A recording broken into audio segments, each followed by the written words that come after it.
My terminally ill mother has been fighting ALS for the past 5 years.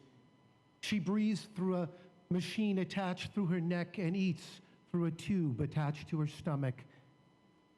Despite living like this as long as she has never accepted the idea of dying, begging the nurses to save her. The drugs they are giving her have her in and out of consciousness.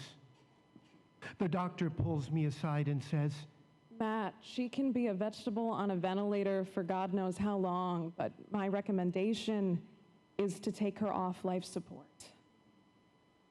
I'm being asked to exercise my power of attorney, which I've always dreaded having to use. We've been here so many times,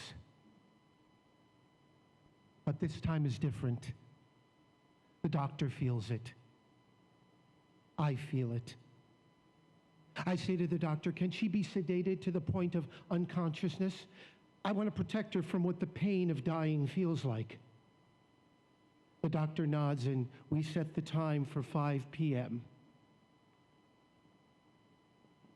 I don't tell the doctor that I also want to protect myself from the pain of witnessing it.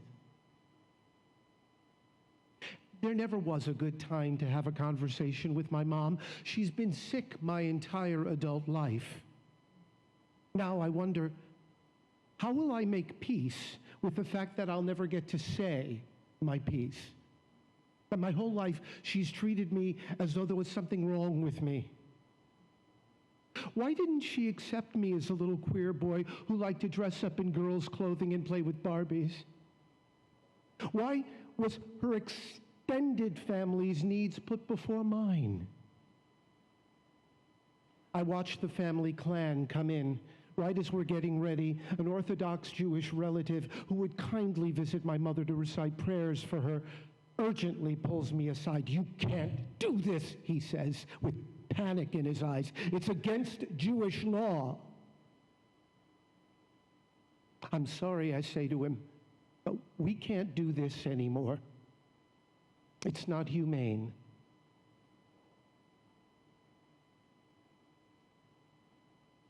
I don't know what to expect. The doctor turns off the machines. I've never seen someone die. I'm scared to get close to her. All of a sudden, all of the shame, the guilt, the anger and resentment which I feel toward her isn't here. Just sorrow. When I hear this primitive wailing sound, it takes a second to realize it's coming out of me. And in that moment, I've never felt more of a connection with my mother.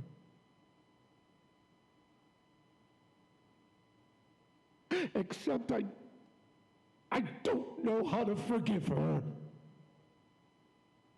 How do I forgive her for not hugging me when I came home from being bullied at school? How can I forgive her for getting me hormone therapy as a cure for being gay?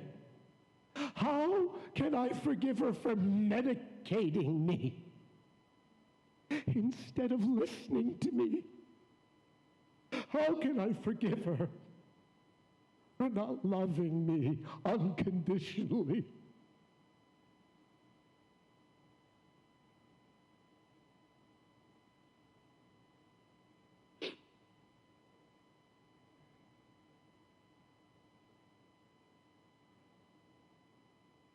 Every day in the week after my mother's death, a dragonfly sits outside my door. My mother, a huge believer in astrology, was born in the Chinese year of the dragon. And dragonflies have always reminded me of her. I choose to believe she's telling me that she's still with me. And although I haven't been able to forgive her yet, I like to think we're working on it.